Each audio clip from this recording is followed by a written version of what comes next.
bought this Oliver Adrian tool and cutter grinder. I went up to Cleveland, Ohio to get it. Got it, brought it back here. Unloaded it with the fire truck in the shop.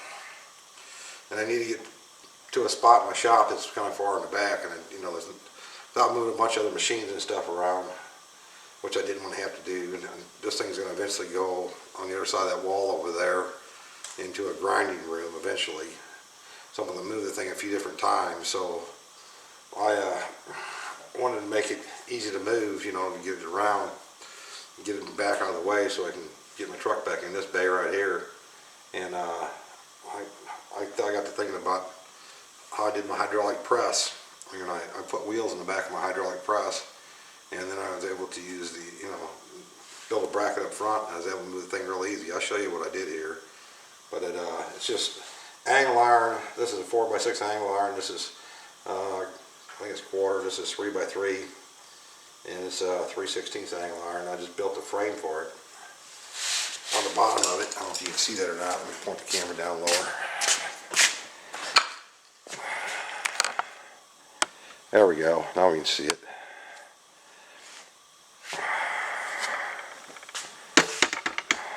Guess some wheels show up. Yeah, that front angle iron right here, that's 4x6. It's got it's got a 3/4 inch nut welded on inside here. I can adjust this nut to raise and lower it on each side. The way this grinder was built, it worked out slick because it's cut in right here, so it left me a straight shot right here. On the back of it, I picked that up, those wheels up. They come off one of those, I don't know what they call them. They use them like them forklifts like they use in the Home Depot or something. Them wheels back there, rubber coated wheels. I bought them at a scrap yard, fairly cheap, good heavy duty wheels. And I welded them on the back, and they're pinned in there, and so the back's already on wheels. So now on the front, to move the thing around, I got this bracket here I built that bolts on. And let me get a drip punch and put it back on there.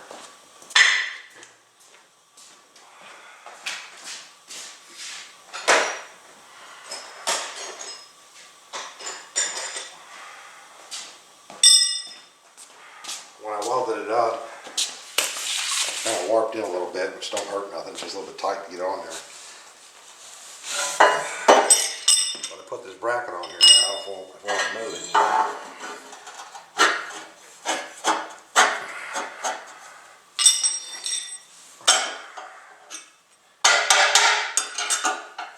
Where's the hole at? Back a little farther.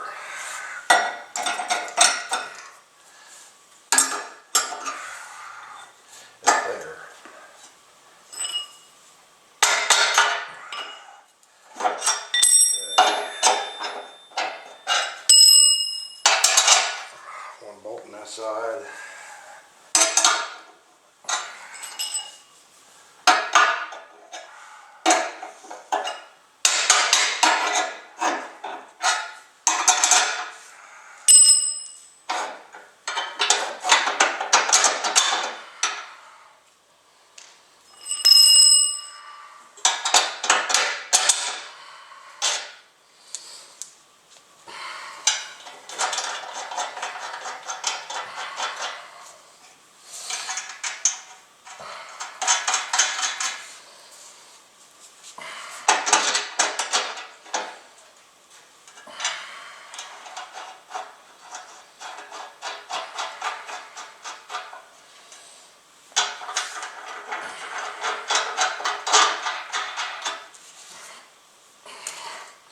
You grab a wrench too, 3/4 inch. There you go.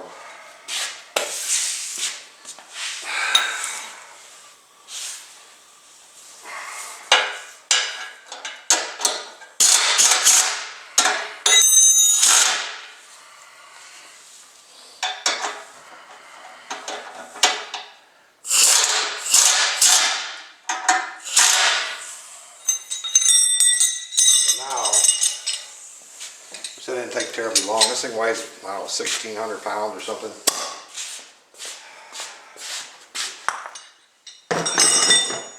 it's heavy, but it isn't that heavy. Now when you want to go to move it, if you got a floor jack,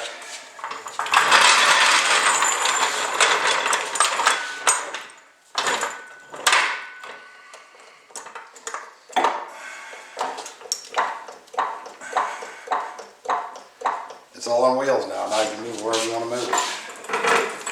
Pull around, do whatever you want to do. It doesn't move super easy because it's so heavy. But, oops, need to lock that down. But it's all on wheels. You can push it and steer it. It works out good. You can jack it up a little high. And see if you can still see this. I believe so, yeah. You can jack it up a little bit higher than the front. And just stick a block under here. You know, the thickness you need on each side. And when you set it down, to make it level. And that'll take the weight off the wheels. Then in the front, I'm going to take some piece of 1/4" steel, and I'm going to just like drill a center on them. You know, like just start to drill a bit on there, and then the bolt will screw down into those, and that'll act as pads in the floor.